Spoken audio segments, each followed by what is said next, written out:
Nagaan Waaqayyo abbaarraa isiniif haa ta'u. Qulqulloota saba Waaqayyoodhaa kan taatan lafaa biyya adda addaa irratti kan argamtan hundumti keessan nagaadhaa miti. An obboleessi keessan nagaa guutuun qabaa Waaqayyo haa ulfaatu.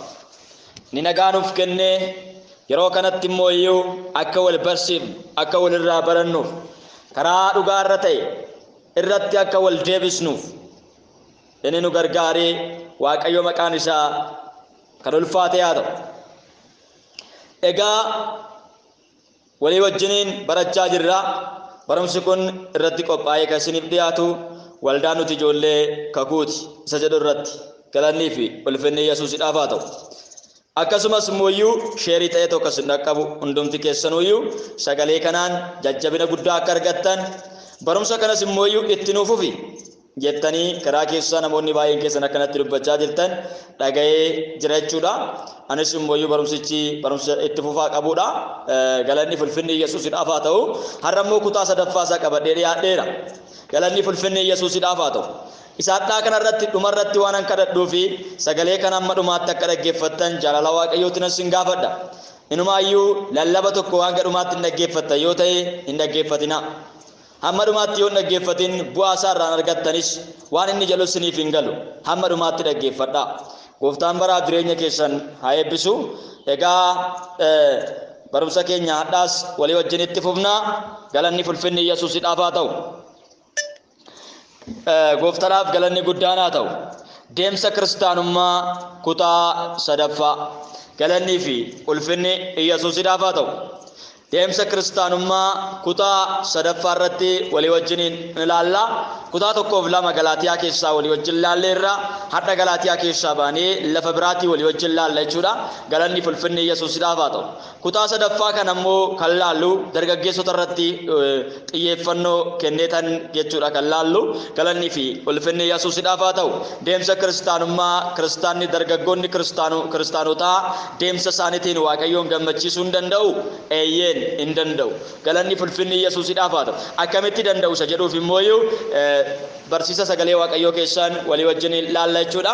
Galanni fi ulfinni Yesuusidhaaf haa ta'u. Deemsa kiristaanummaa kutaa sadaffaa dargaggoonni sirriitti dhaggeeffadha. Galanni ulfinni Yesuusidhaaf haa ta'u. Umuriin keessan dargaggummaa keessa kan jiru baay'een keessan umuriin keessan dargaggummaa keessa jira waan ta'eef umuriin dargaggummaa waggaa 14 kaasee hanga waggaa 35tti umurii dargaggummaa keessa irra namni kamuu jechuudha. Galanni ulfinni Yesuusidhaaf haa ta'u. Gooftaan baraaf jireenya keessan haa eebbisu. Umurii dargaggummaa kana keessa warri jirtanii barumsa kanaan seenaan keessan akka geeddaramu abdiifamantiin qaba. Galanni ulfinni Yesuusidhaaf haa ta'u. Sirriitti xiyyeeffannootti kennaatii dhaggeeffadha. Deemsa kiristaanummaa kutaa sadaffaa. Haleluuyaa. Waaqayyo nu gargaara. Ameen. Sirriitti duuka buunee dhaggeeffannee waan tokko irraa barannee waan baranne sanaan immoo of jijjiirra jechuudha. Galannii fi ulfinni Yesuusidhaaf haa ta'u. Deemsa kiristaanaa dargaggoota galanni ulfinni Yesuusidhaaf haa ta'u. Deemsa dargaggoota kiristaanaa irratti walii wajjin laallaa. Dargaggoonni kiristaanaa deemsa isaaniitiin Waaqayyoon gammachiisuu hin danda'u. Eeyyeen hin danda'u. Akkamitti danda'u isa jedhuuf tokko jennee eegalla. Hin kadhannee ta'uu eegalla. Jiraataaf kabajamaa kan taate Waaqayyo Abbaa, Waaqayyo Ilma, Waaqayyo Hafuura Qulqulluu teessoo kee irratti galanni guddaan siif haa ta'u. Yaa Abbaa ulfaadhu nu gargaartee waan jirtuuf galanni siif haa ta'u. Maqaa tokkicha ilma kee Yesuus Kiristoosiin barumsa kana nan eegala. Yaa Waaqayyo Gooftaa barumsa kana hamma dhumaatti xumuruu akka hin danda'utti hamma dhumaatti yaa Waaqayyo dhaloota keessatti yaa Waaqayyo waan bu'aa qabu tokko waan qabatama qabu tokko yaa Waaqayyo Gooftaa dhaloota keessatti akka hafuurri kee akkana wajjin ta'u si kadhadha. Hafuurri kee yaa Waaqayyo hubannaa isaaniif akka kennu. Hafuurri kee yaa Waaqayyo Gooftaa saba kanatti akka dubbatu maqaa tokkicha ilma kee Yesuus Kiristoosiin si kadhadha. Kan hunduma gootee waan jirtuuf ulfaadhu. Maqaa Yesuusitiin. Ameen. Gooftaan baraaf jireenya keessan haa eebbisu. Egaa yeroo dhuma kadhannutti maqaa tokkicha ilma Waaqayyoo Yesuusitiin jennee hin kadhanna. Waaqayyo Abbaa, Waaqayyo Ilmaa, Waaqayyo Hafuura Qulqulluu maqaa dhahuun baay'ee barbaachisaadha yeroo hundumaayyuu. Barumsi dogongoraa yookaan Hafuura Qulqulluu bichaa xiyyeeffannoo kennee barsiisa. Barumsi dogongoraa yookaan ilma bichaa xiyyeeffannoo kennee barsiisa. Barumsi dogongoraa yookaan abbaa bichaa xiyyeeffannootti kenneetoo barsiisa. Kanaaf of eeggannoo guddaa akka gootaniif jaalala Waaqayyootiin isin gaafadha. Barumsi isin dhaggeeffattan kallattii tokko qofa yookaan immoo gimmaasha barumsa gimmaasha akka hin taane barumsa guutuu akka inni ta'uuf barumsa wangeelaa isa guutuu akka inni ta'uuf kutaama macaafa qulqulluu keessaa lafa gimmaasha warra isin barsiisan osoo hin taane guutuu akka inni ta'uuf barumsa sirriitti xiinxalaatii hafuura qulqulluudhaan madaalaatii fudhadhaa malee zim jettaniitu barumsuma ta'eef maqaa Yesuusitiin jedhame maaf hin fudhatinaa. Karaa kanaan dogongorsiisonni baay'een ka'aniiru, barsiisonni baay'een gadhiifamaniiru. Akka hin dogongoramneef karaarra akka hin kaanneef of eeggannoo guddaa godhaa. Galannii fi ulfinni Yesuusidhaaf haa ta'u.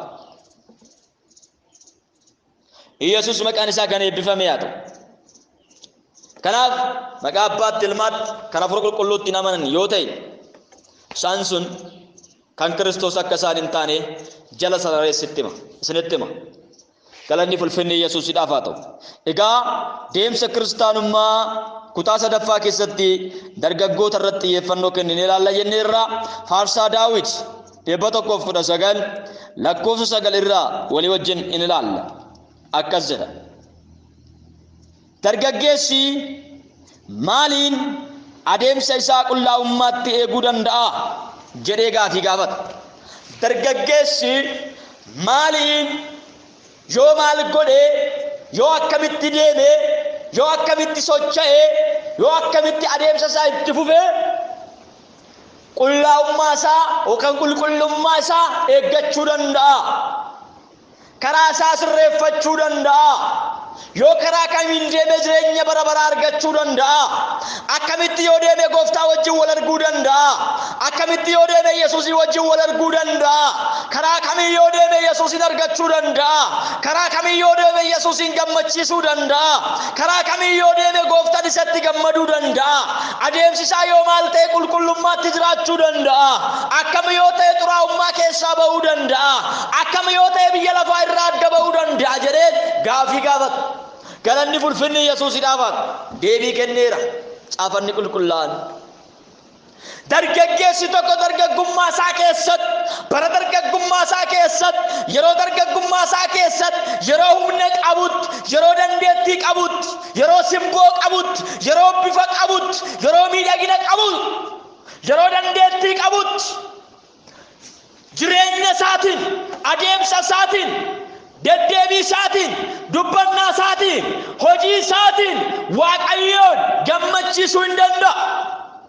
Yeroo kana keessatti bara bareedina qabu kana keessatti bara dandeettii qabu kana keessatti bara beekumsa qabu kana keessatti bara simboo suuraa qabu kana keessatti bara waa hundumaan guuttate kana keessatti dargaggeessi waan lamaa barbaadama. Biyyi lafaa isa barbaada, Waaqayyoollee isa barbaada. Dargaggoonni barbaadamaa jiru. Biyya lafaatiin barbaadamaa jiru. Waaqayyoonis barbaadamaa jiru. Lapheen dargaggootaa garuu eenyudhaan harkifamtee jirti laata? Biyya lafaa torkisee jira moo Waaqayyoo torkiseera? Lapheen dargaggootaa bakka lamatti harkifamaa jirti. Caalmaraan harkisaa kan jiru laphee keessaan eenyudha? Biyya lafaadha moo Waaqayyoo? Gaafis hin gaafachaa jira. Gaafii kan ofii keessanii deebistu takkaashii deessanii of laaltu. Laphee koo biyya lafaa torkisaa jira moo Waaqayyoo torkisaa jira? Miilli koo biyya lafaa keessa jira moo mana Waaqayyoo keessa jira? Yaadni koo biyya lafaa keessa jira moo mana Waaqayyoo keessa jira? Hojiin koo biyya lafaa keessa jira moo mana Waaqayyoo keessa jira? Isa jedhuufi dargaggeessi taa'ee sagalee kanaan of ilaaluu danda'a. Galanni ulfinni Yesuusidhaaf haa ta'u. Har'a yaa obboleessa yaa obboleetti yaa dargaggeessa yaa dargaggeetti laphee kee biyya lafaatu si harkiseera moo Waaqayyootu harkiseera? Waaqayyoo bitamtee jirta moo biyya lafaatiin bitamtee jirta? Ofii kee bitamtee jirta moo Waaqayyoo bitamtee jirta? Eenyudhaaf jiraachaa jirta? Yaa dargaggeessa eenyudhaaf jiraachaa jirta? Yaa dargaggeessa eenyudhaaf hojjechaa jirta? Yaa dargaggeessa eenyuun gammachiisaa jirta? Yaa dargaggeessa eenyuun gammachiisaa jirta? Waaqayyo moo biyya lafaati? yeroo kana keessatti yeroo simboo qabdan kanatti yeroo suuraa qabdan kanatti yeroo bifa qabdan kanatti yeroo miidhagina qabdan kanatti yeroo humna qabdan kanatti yeroo beekumsa qabdan kanatti yeroo dandeettii qabdan kanatti waan lamatu sin harkisaara. Waaqayyo sin harkisa, biyyi lafaallee sin harkisa. Kanaaf harkisa kamtu caalee jira laata? Kan waaqayyooti caalee jira moo kan biyya lafaati caaleera? Kanaaf biyyi lafaa caalee jira yoo ta'e amma sagalee waaqayyo amma sinitti dubbachaa jiru kuni ifa sinii godha. Yookaan immoo waaqayyo caalee jira yoo ta'e sagalee kanaan mirkaneeffachuu dandeessu. Biyyi lafaa sirratti caalee jira yoo ta'e sagalee kanaan shaagaltanii yaada garaa keessanii geeddaratanii gara yaada keessan gara waaqayyootti deebisuu hin dandeessu. Kanaaf dargaggeessi adeemsa isaatiin waaqayyoon gammachiisuu hin danda'a sirritti. Akkamitti danda'a? Tokko galanni fulfinni Yesuusidhaaf haa ta'u. Tokko qabxii isa duraa akka dubbii keetti adeemsa isaa qajeelfachuudhaan eeggachuu danda'a. Akka maaliif? Akka dubbii keetti dargaggeessi tokko bara dargaggummaa isaatti akka dubbii waaqayyootti yoo jiraate, akka yaada waaqayyootti yoo jiraate, akka sagalee waaqayyootti yoo jiraate, akka dubbii waaqayyootti yoo deddeebi, akka sagalee waaqayyoo sarraa barbaadutti yoo deddeebi, adeemsa isaa hundumaan waaqayyoon gammachiisuu hin danda'a. Deemsa isaa hundumaan qulqullummaatti jiraachuu hin danda'a. Yoo maal godhe? Yoo dubbii waaqayyoo keessatti of eege, yoo dubbii waaqayyoo keessatti jiraate, yoo dubbii waaqayyoo keessatti dhaabate, yoo dubbii waaqayyoo keessatti of gadhiise, yaada isaa dubbii waaqayyoo irratti yoo gate, akka dubbii waaqayyoo jedhutti yoo deddeebi'e, akka dubbii waaqayyoo jedhutti yoo hojjate, akka dubbii waaqayyoo jedhutti yoo dubbate, adeemsa isaa hundumaan, jireenya isaa hundumaan, hojii isaa hundumaan waaqayyoon gammachiisuu hin danda'a. Hojiin isaa, dubbiin isaa akka maalitti ta'uu qaba? Akka dubbii waaqayyooti ta'uu qaba. Egaa qabxii tokkoffaa kana irratti gaafii sin gaafadha. Gaafii kana ofii deebistu. Gaafii sin gaafadhu kanaan kuftanii jirtan yoo ta'e, deebiin keessan kan isin hin gammachiifne yoo ta'e, yaada garaa keessanii geeddarachuudhaan of duuba deebitu. Gaafiin isin gaafadha. Akka dubbii waaqayyootti jiraachaa jirta? Yaa dargaggeessaa, yaa dargaggeetti, akka dubbii waaqayyootti jiraachaa jirta? Jiraachaa hin jirtu yoo ta'e immoo maal inni laata? Akka dubbii waaqayyootti akka hin jiraanne kan si godhe maalin laata? Akka dubbii waaqayyootti akka hin jiraanne wanti si dhoowwe maaltu si dhoowwe? Sababa kaayi akka isaatti akka hin jiraanneef wanti si dhoowwe sababa kaayi immoo sagalee waaqayyoo si dubbisa. Ati garuu sababa kaayi amma akka dubbii waaqayyootti akka hin jiraanneef maaltu si dhoowwe? Of gaafadhaa dabaatu. Maaltu akka dubbii waaqayyootti akka hin jiraanne dhoowweedhaati of gaafadhaa. Akka dubbii waaqayyootti jiraattee jirta? Gaafiin akka dubbii waaqayyootti jiraattee jirta? Yoo hin jiraanne ta'e immoo akka hin jiraanneef maaltu si dhoowwe? Akka hin jiraanneef maaltu si dhoowwe? Of gaafadhaa dabaatu. Galanni fulfinni Yesuusidhaaf haa ta'u. Haleluuyaa. Yesuus maqaa isaa kan eebbifame haa ta'u. Ashuu of gaafattanii jirtu? Of laaltanii jirtu? Sirriitti laaltanii of gaafattanii? Eeshi eega of gaafattanii eenyutu jaalala Kiristoositti gargar nu baasuu danda'a ree? Rakkina kaa'uu dandeessu.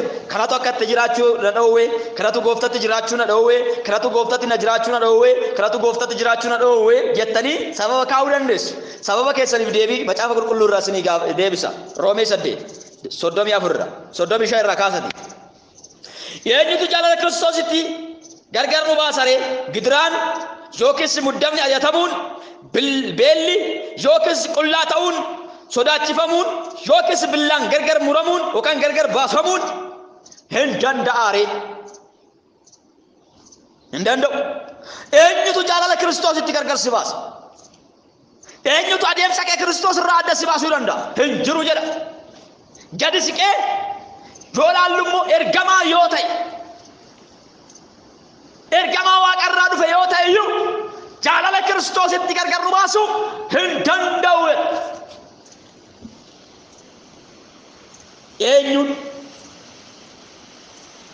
Eenyudha inni? Hin jiru.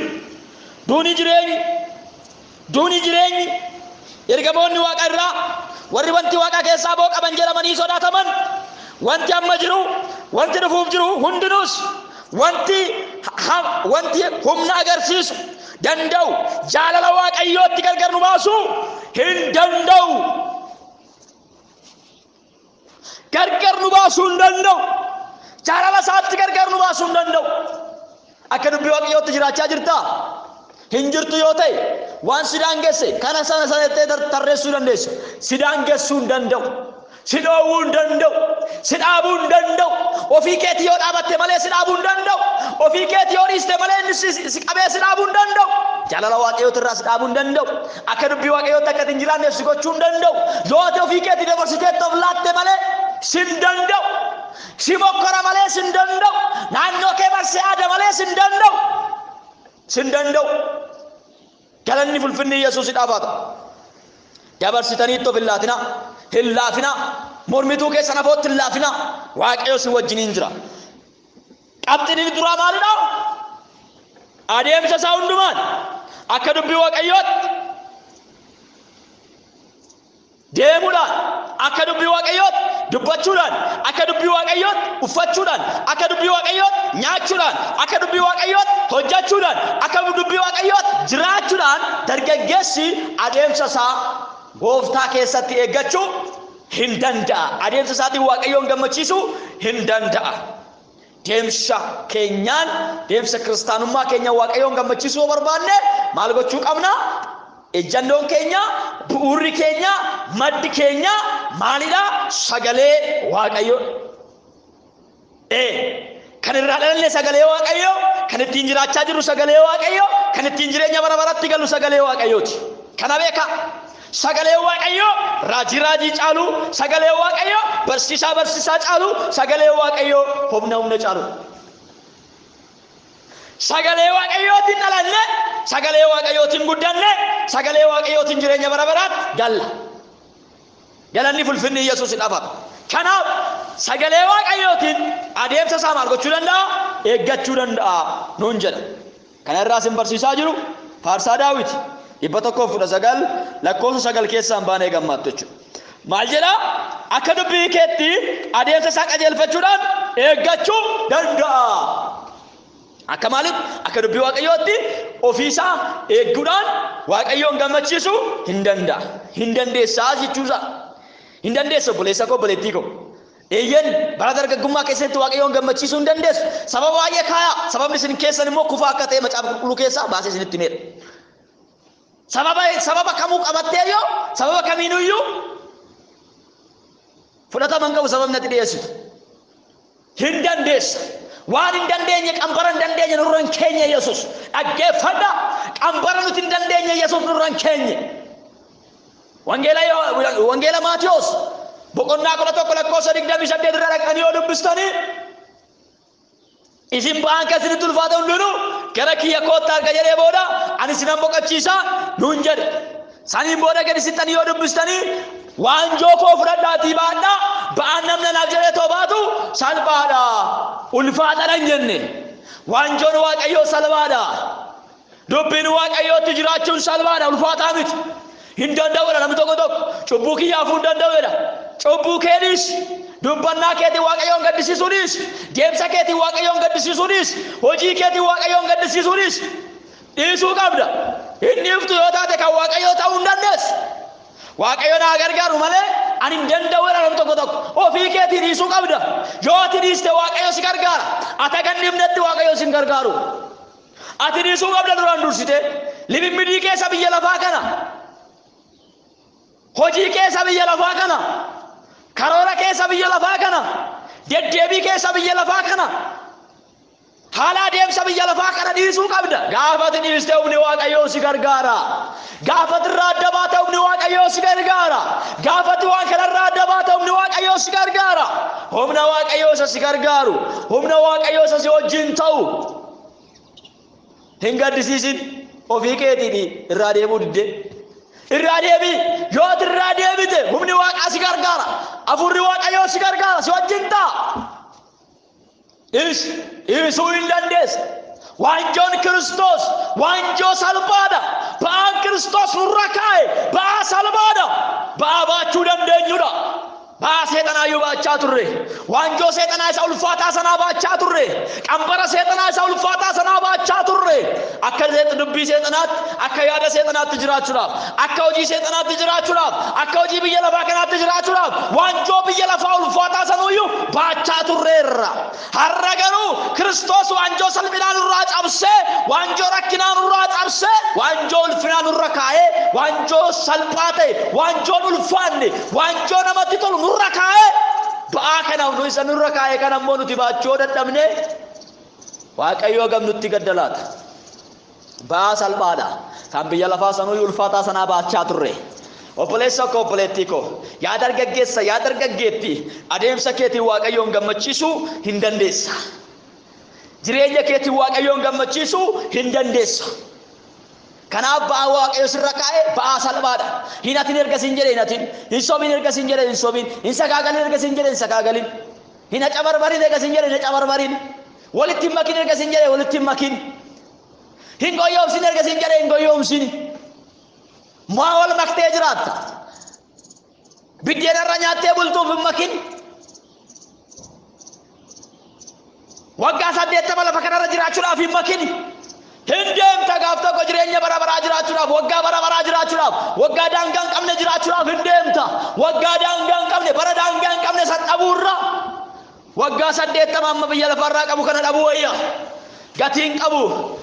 Biyya lafaa kana keessatti waggaa 80 jiraachuudhaaf sobee, waggaa 80 jiraachuudhaaf hatee, waggaa 80 jiraachuudhaaf sagaagalee, waggaa 80 jiraachuudhaaf waliin makee jiraachuun waa'ee hin baasu. Rakkinni guddaani yeroo ammaa kana keessatti namoonni isa lallaban hin jiraatani, isa barsiisan hin jiraatani. Akkamitti dhaloonni jiraachuu danda'a? Dhaloota hin dogongorinaa. Namoonni haa jiraachuu baatani, haa dhiisan illeedha. Isa sin barsiisan, isa isinitti dubbatan san haa jiraatani, haa jiraachuu baatan illeedha. Isaan hin laalinaa. Namni lama laalee abaaramaadha. Nama hin laalinaa. Waaqayyoon laalaa hin jiraattu. Galanni fulfinni Yesuusidhaaf haa ta'u. Adeemsa qabxiin duraa adeemsa isaa akka dubbii Waaqayyootti eeggachuudhaan Waaqayyoon gammachiisuu yookaan immoo qulqullummaa isaa eeggachuu hin danda'a. Inni bira qabxiin lammaffaan garaa koo guutuudhaan sin barbaadadha abboomii kee irraas akkan kaadhu hin godhin jedha. Qabxiin inni lammataa dargaggeessi Waaqayyoon gammachiisuudhaaf kiristaanummaa isaa keessatti dargaggeessi deemsa kiristaanummaa isaa keessatti dargaggeessi Waaqayyoon gammachiisuudhaaf qabxiin inni lammaffaa maal gochuu qaba? Garaa isaa guutuudhaan, yaada isaa guutuudhaan, onnee isaa guutuudhaan Waaqayyoon barbaadachuu qaba. Yaa dargaggeessa gaafis gaafadha. Waaqayyoon barbaadachaa jirta moo fedha kee barbaadachaa jirta? Yaa dargaggeetti gaafis gaafadha. Waaqayyoon barbaadachaa jirta moo fedha kee barbaadachaa jirta? Kanaaf sagalee Waaqayyoodhaa yommuu dubbatu yaa dargaggeessaa jedha. Macaafa lallabaa 11:9 irratti yaa dargaggeessaa jedha. Bara dargaggummaa keetti gammadi. Lafa garaan kee yaade hundumaas dhaqi. Waan barbaaddes garuu duukaa bu'i. Garuu waan hojjatte hundumaaf, waan goote hundumaaf, waan raawwatte hundumaaf gara firdiitti akkan si dhiyeessu beekii jedhe. Gadhiisee ka'ee kiyyootti godhe. Waaqayyo dargaggoota gadi isaan dhiisee ka'ee kiyyootti godhe. Sagalirraa akkas jedha. Macaafa lallabaa 11:9 akkas jedha. Yaa dargaggeessa dargaggummaa keetti gammadi. Bara dargaggummaa keetti garaan kee akka gammadu gara yaadi garaa kee si geessu adeemi. Wanta ija kee duratti wanta ija kee arguu duukas bu'i. Garuu Waaqayyo wanta kana hundumaaf gara firdiitti akka si dhiyeessu beeki. Waan hojjatte hundumaaf Waaqayyo gara firdiitti akka si dhiyeessu beeki. ittiin jedhe gara feete dhaqi yaada kee duuka fiigi fedha kee duuka deemi adeemsa kiristaanummaa kee keessatti jireenya kiristaanummaa kee keessatti gara feete dhaqi akka barbaadde ta'i garuu iyyuu waan hojjatte waan dubbatte hundumarra waan goote hundumarra akka si gaafadhu beeki jedheen Waaqayyo hojiin nuti hojjennu kan firdiitti nu dhiyeessu erga ta'e wanti nuti goonu kan firdiitti nu dhiyeessu erga ta'e deemsi keenya firdiitti kan nu dhiyeessu erga ta'e maal gochuu qabna ree wanti nu gochuu qabnu maal inni maal gochuu qabna mee maal haa goonu waan gochuu qabnu maal ilaalaata kanaaf adeemsa keenya sirreeffachuu qabna jechuudha adeemsa keenya sirreeffachuu qabna jechuudha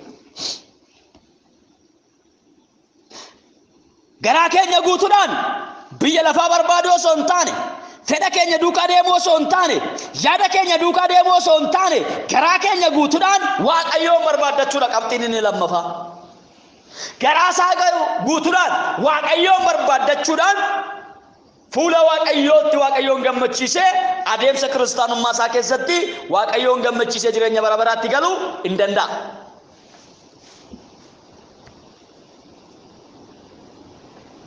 Kanaaf har'a nama taatanii boru bineensan ta'inaa maal jechuu godhu har'a nama Waaqayyoo taatanii waldaa keessatti faarfattanii saba Waaqayyoo fuulduratti Waaqayyoon ililchitanii maqaa isaa yooddistanii borumooyyuu bakka biraatti maqaa Waaqayyoon salphisinaa jireenyi keessan konstakti ta'uu qaba dhaabataa ta'uu qaba jireenya dhaabataa jireenya Waaqayyoon gammachiisu ta'uu qaba ol ba'uuf gadi bu'uu keessan keessatti jijjiiramaan deemina ol baatan illee Waaqayyoodha yoo sin gabbuutan illee Waaqayyoodha haalli jireenya keessan yoo ol sin baases yoo gadi sin buuses Waaqayyuma Waaqayyoon geeddaramu inni sanuma waan inni jijjiiramu kanaaf garaa keessan guutuudhaan yaada keessan guutuudhaan qalbii keessan guutuudhaan adeemsa keessan guutuudhaan Waaqayyoon gammachiisa galanni ulfinni Yesuusidhaaf akkan si yakkineef wanta dinaan jette garaa koo keessatti kaadheera qabxiin sadaffaan wanta Waaqayyoon nu jedhe hundumaayyuu garaa keenya keessa kaachuun nurra jira kaadheera erga jedhee booda akkas wanta akkan si yakkineef wanta dinaan jette garaa koo keessa kaadheera adeemsa isaatiin adeemsa kiristaanummaa isaatiin Waaqayyoon akka hin yakkineef maal gochuu qaba abboommii Waaqayyoo seera Waaqayyoo dubbii Waaqayyoo yaada Waaqayyoo garaa isaa keessa kaa'achuu qaba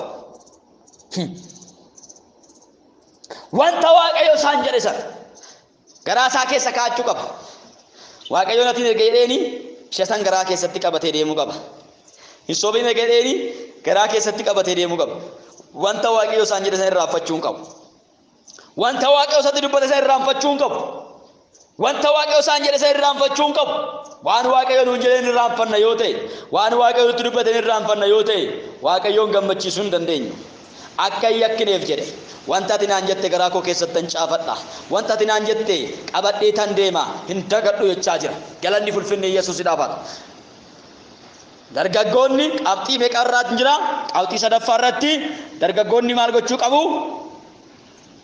galanni ulfinni Yesuusidhaaf maal gochuu qabu akka Waaqayyoon hin yakkineef wanta Waaqayyoo isaaniin jedhe dubbii Waaqayyoodha yaada Waaqayyoodha abboommii Waaqayyoodha garaa isaanitti baattatanii too deemuu qabu galanni ulfinni Yesuusidhaaf gooftaan maqaan isaa kan eebbifame yaa Waaqayyo wanta yaa Waaqayyooti jajamaadha seera kee na barsiisi jedha Daawit ati Waaqayyo Waaqayyo jamaadha seera kee immoo maal godhi na barsiisi dargaggeessi seera Waaqayyoo barachuu qaba akka seera Waaqayyootti deddeebi'uuf akka dubbii Waaqayyootti deddeebi'uuf maal gochuu qaba seera Waaqayyoo barachuu qaba namni seera biyya lafaayyuu barate ittiin bulaa jiraan akkasumas nu seera Waaqayyoo barannee seera Waaqayyootiin buluu qabna galanni ulfinni Yesuusidhaaf haa ta'u wanta qajeelaa ta'e afaan kootiin wanta qajeelaa ta'e afaan keetiin wanta qajeelaa ta'e afaan keetiin dubbatame anarraba kootiin tokkoon nan hima. Inni biraa dargaggeessi jireenya isaa keessatti waa'ee Waaqayyoo himuu qaba. Maqaa Waaqayyoo jajachuu qaba. Maqaa Waaqayyoo beeksisuu qaba. Maqaa Waaqayyoo dhalootatti himuu qaba. Maqaa Waaqayyoo waliif sheer gochuu qaba. Walitti himuu qabu. Namootaaf dabarsuu qaba. Dargaggeessi adeemsa isaa keessatti jechuudha. Galanni fulfinni Yesuusiidhaaf haa ta'u. Akkuma soorummaatti gammadu, akkuma soorummaa hundumaatti gammadu abboomii keettis nan gammadaa. Abboomii Waaqayyoottis gammaduu qaba. Abboomii Waaqayyootti gadduu miti, itti gammaduu qabna. Abboomii kee dhugaa ba'uu, dubbii kee dhugaa ba'uudhaan duuka bu'uudhaanis itti nan gammadaa. Ajaja kee irraa deddeebi'ee itti nan yaada. Karaa kee irraayis ija koo hin buqqifadhu. Qabxiinni arfaffaan walii wajjin laallu isa kanaadha. Ajaja kee irraa deddeebi'ee ittan yaada. Ajaja Waaqayyoo irra deddeebi'ee itti yaaduudhaan itti aanee immoo ija isaa karaa Waaqayyoo irraa osoo hin buqqifatin. Ija isaa karaa Waaqayyoo irraa osoo hin buqqifatin. Ija isaa Waaqayyoo irra kaa'achuudhaan ija isaa biyya lafaarra kaa'achuun qabu dargaggeessi. Ija isaa Waaqayyoo irra kaa'achuu qaba. Qabxii arfaffaan ija keessan Waaqayyoo irra kaa'adhaa. Ija keessa wantoota naannoo keessan jiru irraa kaasaa. Abboomii Waaqayyoo irra deddeebi'anii yommuu itti yaaddan, yaada Waaqayyoo, dubbii Waaqayyoo irra deddeebitanii seera tasaa yoo itti yaaddan, ija keessan biyya lafaarraa, ija keessan waan isinitti mul'aturraa, ija keessan waan isin hawwisiisurraa, ija keessan waan isin dogongorsiisurraa kaastanii Waaqayyoo irra kaa'achuu dandeessu. Ija keessan Waaqayyoo irra kaa'attanii too adeemuu akka dandeessaniif Waaqayyo isin haa gargaaru. Galanni fulfinni Yesuusiidhaaf haa ta'u. Qabxii inni meeqaffaan? Arfaffaadha. Ija keessan Waaqayyo irra kaa'adhaa, biyya lafaarraa kaasaa. Namarraayis kaasaa, biyya lafaarraa kaasaa, fedha keessan irraa kaasaa, ofii keessan irraayis kaasaa. Ija keessan Waaqayyo irra kaa'adhaa. Ani seeranni kee garaa na cimsu, dubbiin kees hin irraanfadhu. Galanni fulfinni Yesuusiidhaaf haa ta'u. Seeranni kee maal godhu? Garaa na cimsu, dubbii kee immoo hin irraanfadhu. Meeqaa keenyatu irraanfateera laata dubbii Waaqayyoo? Of haa laallu keessatti.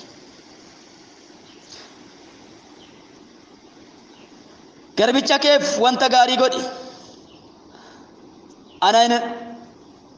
Ani nan jiraadha, dubbii kees nan eega. Wanta dinqisiisaa seera kee keessa argamu ati ija koo anaaf bani. Wanta dinqisiisaa seera kee keessatti akkan arguuf, akkan argutti ija koo naa bani. Galanni fulfinni Yesuusiidhaaf haa ta'u. Namni dubbisa yeroo baay'ee waan seera Waaqayyoo keessatti barraa'e hubachuu hin danda'u. Namni kun garuu akkas jedhe akkan arguu danda'utti. Dubbii keessa mana kee keessa na dhaabu. Seera kee isa dinqisiisaa sana. Dubbii keessa dinqisiisaa sana. Haalelooyaa. Dubbii keessa ajaa'ibsiisaa san dulloomne isa jiraataa kana. Saraajii raajii caalu kana beekuu akka hin danda'utti, arguu akka hin danda'utti maal godhi? Ija koo naa bani jedhe. Maqaa Yesuus Kiristoosin ijji keessan haa banamu. Maqaa Yesuus Kiristoosin ijji keessan haa banamu. Maqaa tuulaba. Haalelooyaa. Ani biyya lafaa irratti orma abboomii kee na duraa hin dhoksin. Wanta qajeelaa ta'e si duraa fudhatame yeroo hundumaa yaaduu irraa kan ka'es lubbuun koo hin bututti. Warra gadi dhiisitti jiraatan in ifatta. Warra abboomii kee irra kaatanis abaaramuudha. Abboomii kee irra kan kaatan abaaramuudha. Gadi dhiisitti kan jiraatan immoo Waaqayyoon ifataadha. Ifatamuurra abaaramuurra akka Waaqayyoon nuun jedhetti seera isaa irratti, sagalee isaa irratti, akka dubbii isaatti jiraachuun nuuf haa ta'u.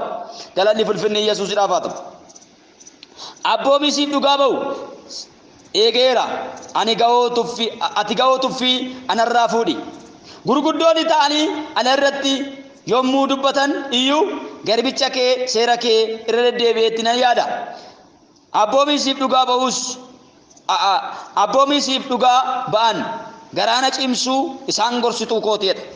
galanni fulfinni Yesuusidhaaf gorsituu kooti gorsituun koo biyya lafaa miti gorsituun koo warra waaqayyoon hin beekne miti gorsituun keenya eenyudha sagalee waaqayyootu nu gorsa sagalee waaqayyootu nu sirreessa sagalee waaqayyootu nu deebisa karaa nuti irra baanerra qabxii afur jajjabaa walii wajjin laalleera galanni fulfinni Yesuusidhaaf haa ta'u qabxiiwwan kana jalatti immoo wantoota baay'ee lallaalleera galanni fulfinni Yesuusidhaaf haa ta'u gooftaan baraaf jireenya keessan haa eebbisu dargaggeessa dargaggummaa keetii waaqayyoon gammachiisu sirriitti dandeessu kanaafiyyuu maal gochuu qabdan yaa dargaggeettii yaa dargaggeessa yaa dargaggeettii yaa dargaggeessi yaa dargaggoota saba waaqayyoo dargaggoonni kiristaanaa waaqayyoon gammachiisuu hin dandeessu kiristaanummaa keessanii waaqayyoon gammachiisuu hin dandeessu deemsa kiristaanummaa kana keessatti dargaggeessi waaqayyoon gammachiisuu hin danda'a eeyyan hin danda'a akkamitti danda'a seera waaqayyoo akka dubbii waaqayyootti jiraachuudhaan akkamitti danda'a garaa isaa guutuudhaan waaqayyoon amanachuudhaan garaa isaa guutuudhaan waaqayyoon barbaaddachuudhaan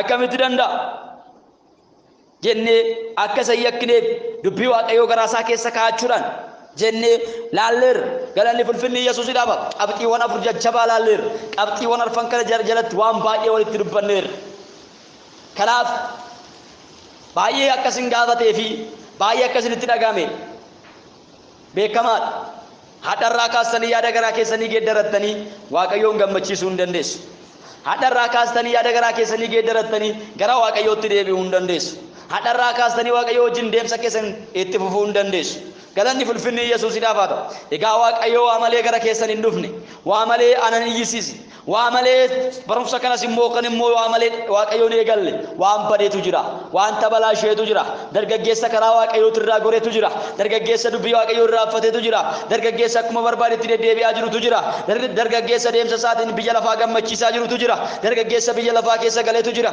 kanaaf achi keessaa waaqayyoo isaan baasuudhaaf dubbii isaatiin cimsee isaan dhaabuudhaaf waaqayyoo kana dubbateera galanni fulfinni waaqayyoodhaaf haa ta'u egaa manan kadhadha waan mana waaqayyoo keessaa akkasin baataniif isin hin lolu mormituu keessa irratti humna guddaadhaan nin kadhannaa waaqayyo amma sin keessaa xargee yaasa galanni fulfinni Yesuusidhaaf hoolota isinitti hoolota akkasin taatanii mana waaqayyoo keessa isin dhaabanneef hoolota hoolaan ta'in hoolaa fakkaatanii sin keessa galan roorroo hoolaa yookaan immoo gogaa hoolaa uffatanii kan sin keessa seenan macca hafuuraamaa macca barsiisa sobaa marca dukkanaa macca baarsaa amma jireenya keessan keessa xaragamuu eegala maakaraa footolo oskremedia mayroda askalaaf eleve jenemo sin kadhanna amma haleluuya dargaggoota baay'ee mana waaqayyooti kan baase dargaggoota baay'ee mana waaqayyoo keessatti kan dadhabsiise kadhannaa kan dadhabsiise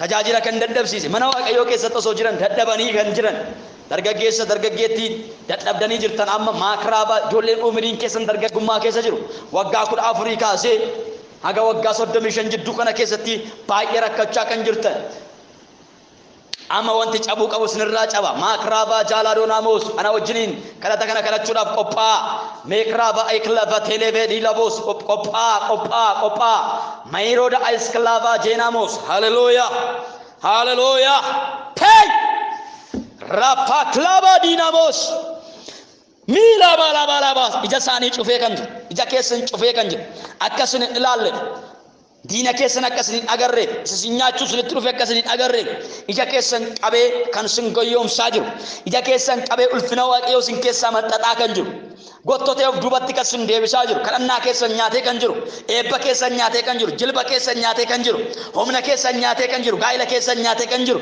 kaayyoo keessan nyaatee kan jiru karoora keessan nyaatee kan jiru bara keessan nyaatee kan jiru maatii keessan nyaachaa kan jiru makaalaa daanoonaamaas humna luusifer afura 666 maakiraabaa jaalaa boodiinaamos uffannaadhaan kan seente dibannaadhaan kan seente dibannaa isaaniitiin uffannaa isaaniitiin waaqayyoon akka isaan gaddisiisan kan goote maakreefeteelaa baaduunaamos faashiniidha jettee kan itti seente kuni faashiniidha jettee kan itti uwwisaa jirtu kuni faashinii jettee kan dibachiisaa jirtu kuni faashinii jettee kan itti hidhaa jirtu mormatti kan hidhaa jirtu mataatti hidhaa kan jirtu laphee isaaniitti qabaa kan jirtu maakiraabaa laaboo doonomaas reeppaa kaalaaboo quba isaaniitti kan keessa waadaa kan waliin galte maakiraabaa cheela aloobaa tiinaamos rippa kalaba ekreme jinamas kasarka keessa mataa keessa irra kaa'a marka keessa mataa keessa irra kaa'a amma caraanee sin keessa deema namoota caraanee keessa deemutu jira namoota caraanee keessa deemutu jira namoota caraanee keessa deemutu jira afurri hamaan caraanee keessa deema garii akkasiisee keessa deema waadaa kan itti walii galeetu jira garii keessan morma keessanitti waan kaa'imetu jira amma soo sin argin afurichi sinirraa kutatee deema kakakuusaaf sinirraa kutee deema amma kutee deema wanta quba keessanitti kaa'e baasee deema wanta harka keessanitti kaa'e baasee deema wanta morma keessanitti kaa'e baasee deema wanta sinirra kaa'e buqqifatee deema dhiiga keessan maqaa Yesuusin geeddareera dhiiga Yesuusin dhiiga keessan geeddareera dhiiga Yesuusin dhiiga keessan geeddareera maqaa Yesuusin geeddareera rifeensa mataa keessanii jalqabe haga qeensa miila keessanitti ibidda Waaqayyoo yaameera ibidda Waaqayyoo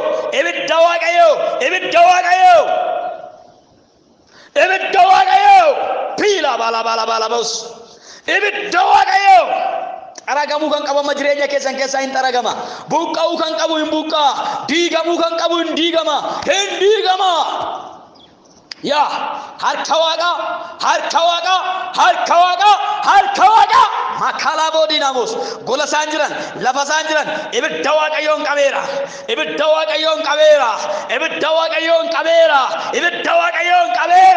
macci dukkana afurii dukkana mormituun Kristos baay'ee keessaa maqaa Yesuusin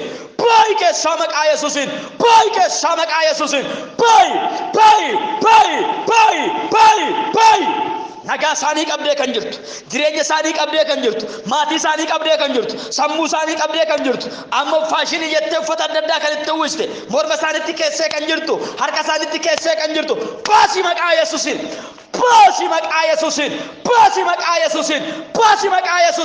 diigi kakuu kee maqaa Yesuusin diigirra Tarsaasera galmeeke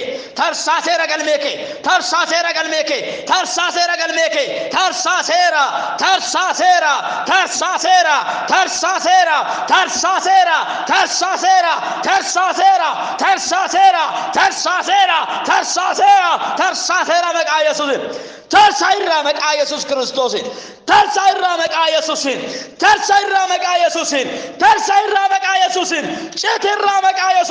citirraa maqaa Yesuusin kutii deemi maqaa Yesuusin irraa kutadhu deem irraa buqqisi deem qeessa kee kan itti galchitee jirtu baasi maqaa Yesuusin marzii kee keessa kan jirtu baasi maqaa Yesuusin dadhabinatti naxxee kan jirtu dadhabsiisaa kan jirtu kadhannaa kan dhoowwite dubbii sagalee Waaqayyoo akka isaan hin dubbisne kan dhoowwite akka isaan hin laalle kan dhoowwite Waaqayyoo wajjin tokkummaa akka isaan hin godhatan kan dhoowwite baay'ee maqaa Yesuusin sagalee kun ibidda sitti haa ta'u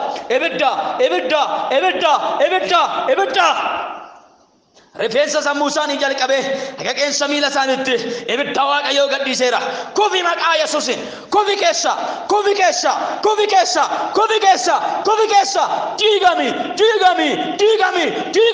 diigami macci dukkanaa humni abaarsaa maqaa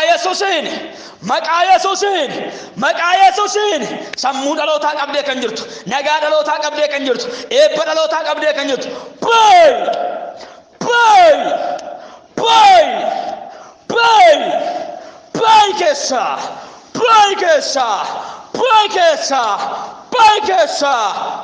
keessa diigami maqaa Yesuus Kiristoosin ibiddi Waaqayyoo si haa nyaatu ibiddi Waaqayyoo si haa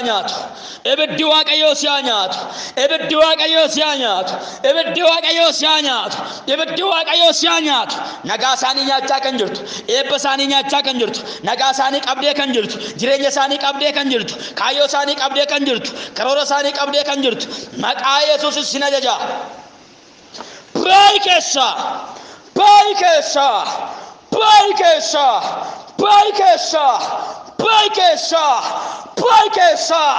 ባይከሳ ውጣ በናዝሬቱ በጌታ በኢየሱስ ውጣ በናዝሬቱ በጌታ በኢየሱስ የጠንቆላ ኃይል የድግምት ኃይል የሞት ኃይል በኢየሱስ በኢየሱስ በኢየሱስ በኢየሱስ በኢየሱስ ውደቅ በኢየሱስ ውደቅ በኢየሱስ ውደቅ በኢየሱስ ውጣ በናዝሬቱ በጌታ በኢየሱስ ውጣ በኢየሱስ ውጣ በኢየሱስ እሳት ብላ እሳት ብላ እሳት ብላ እሳት ብላ እሳት ብላ እሳት ብላ እሳት ብላ እሳት ብላ እሳት ብላ እሳት ብላ እሳት ብላ እሳት ብላ በኢየሱስ ስም እሳት ብላ በኢየሱስ ስም እሳት ብላ በኢየሱስ ስም ሕይወታቸውን የበላ ሰላማቸውን የበላ ሌሊት የምታቃይ በኢየሱስ ስም ውጣ ውጣ ሰው መስለ ሌሊት መጥተ የምትገናኝ በናዝሬቱ በጌታ በኢየሱስ ውጣ አዛለው በኢየሱስ ውጣ አዛለው በኢየሱስ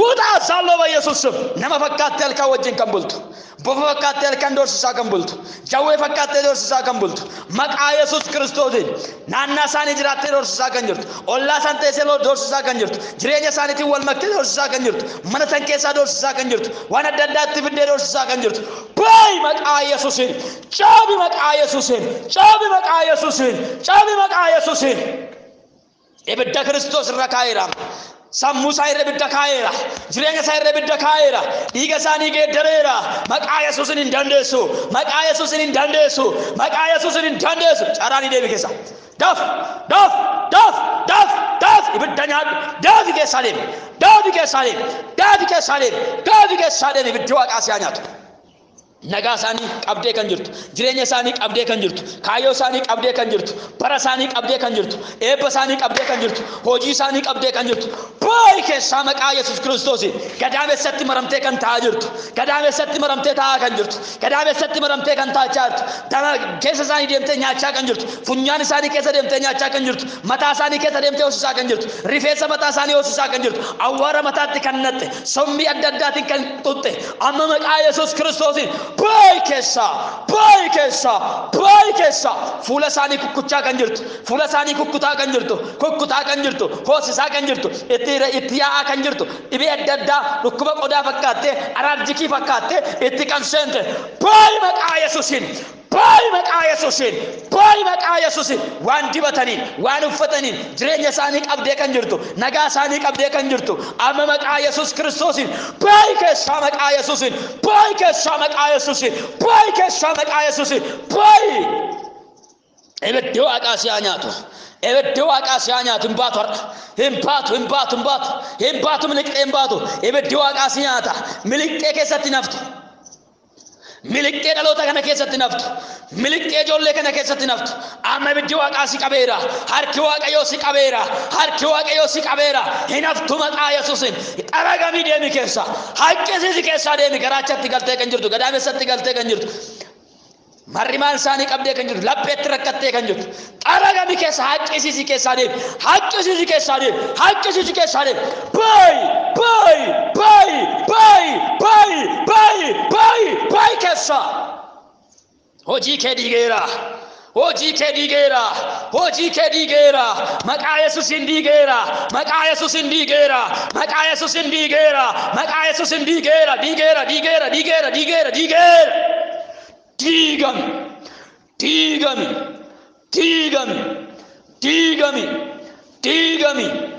ዲገሚ መቃ ኢየሱስን ካዮፍ ከሮሪ ከሰና ዲገሙ hojiin keessana diigamu nagaa dhaloota kana gadhiisa fayyaa isaanii gadhiisa dhukkubaan rukuttee kan jirtu jireenya isaanii qabdee kan jirtu halkan ka sodaachiftu guyyaa ka sodaachiftu namaan ka sodaachiftu awree fakkaattee kan dhuftu waan addaa garaa fakkaattee kan dhuftu abjuudhaan kan itti dhuftu amma maqaa Yesuus Kiristoos sidaan geesseera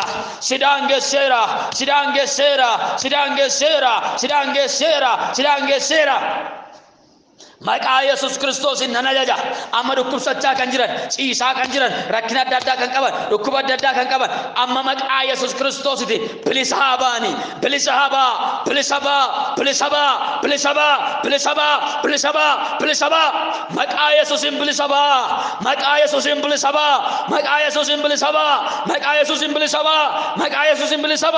maqaa Yesuusin bilisabaa saati kana booda kadhata kana booda maqaa Yesuus Kiristoos harka Waaqayyoo ofirratti argaa, harka fayyisuu Waaqayyoo ofirratti argaa, harka nagaa Waaqayyoo ofirratti argaa, harka nagaa Waaqayyoo ofirratti argaa.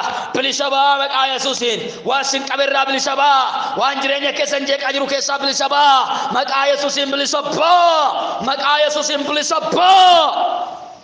Wanjoo rakkinaa sinirraa cabseera, maqaa Yesuusiin cabseera, maqaa Yesuusiin cabseera, humna abaarsaa cabseera, wanjoo rakkinaa cabseera, wanjoo dhukkubaa cabseera, maqaa Yesuusiin cabseera, maqaa Yesuusiin cabseera, maqaa Yesuusiin cabseera. Nagaan keessan nagaa guutuu haa ta'u, jireenyi keessan jireenya guutuu haa ta'u, lafa jirtanitti maqaa Yesuusiitiin harki Waaqayyoo sinirratti haa ta'u, harki Waaqayyoo sinirratti haa ta'u, simboon Waaqayyoo sinirratti haa ta'u, gaachanni Waaqayyoo sinirratti haa ta'u, ayyaanni Waaqayyoo sinirratti haa ta'u. Maqaa Yesuusiin dibanni Waaqayyoo sin argatu, dibanni Waaqayyoo sin argatu, dibanni Waaqayyoo sin argatu.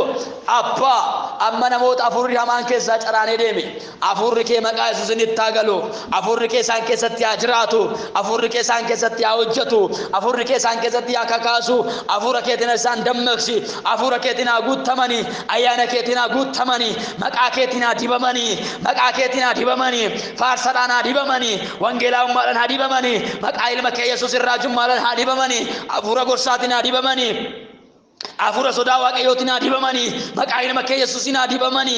Seenaan isaanii haa geeddaramu, maqaan isaanii haa geeddaramu, jireenyi isaanii haa geeddaramu, eenyummaan isaanii haa geeddaramu, nagaan isaanii haa deebi'u, maatiin isaanii nagaa argatu. maatiin isaanii dhukkubsachaa kan jiru maqaa Yesuusiin haa fayyani, bilisa haa baani, bilisa haa baani. Amma sagalee kana kan dhagaan, ergaa kana kan dhagaan, barsiisa kana kan dhagaan, hidhaa isaan qabee jiru kamirraayyuu, qabaa isaan qabee jiru kamirraayyuu maqaa ilma kee Yesuusiin bilisa haa baani, maqaa ilma kee Yesuusiin bilisa haa baani, maqaa ilma kee Yesuusiin bilisa haa baani, maqaa ilma kee Yesuusiin bilisa haa baani. Haa hiikamani, nagaa haa ta'ani, haa ce'ani, haa eebbifamani, nagaa argatani. Harki keessaa wajjin haa ta'u. Isa kana waan gooteef ulfaadhu. Maqaa ilma kee Yesuusiitiin ameen. Gooftaan baraaf jireenya keessan haa eebbisu. Eebbifamaa. Guddaa tokko akkas hin jaaladhu. Akkanas hin kabaju. Isinuu gaarii gootanii beektu. Guddaas hin jaaladha. Guddaan sin kabaja. Waaqayyoonni nagaa keessan deebise. Kadhataa kanaan hidhaa keessa isinirraa hiike. Inni haa ulfaatu. Maqaan isaa ulfaatu. Barumsi kun itti fufaadha. Qabxii tokkoffaarraa kaanee qabxii sadaffaarra geenyeerra. Ammas itti fufa. Waaqayyo na gargaara. Gooftaan baraaf jireenya keessan haa eebbisu. Deemsa keenya Waaqayyoon gammachiisuu qabna. Deemsa kiristaanummaa akkamitti deemuu qabna, akkamitti deemuu qaba dargaggeessa jedhuu fi akkaataatti deemuu qabuuf hundumaayyuu asirratti waan tokko tokko laalleerra. Waaqayyo immoo kan kanarra caalu ifa nuu godha. Galanni ulfinni Yesuusidhaaf haa ta'u. Afurri qulqulluun kana caalaa ifa nuu godha.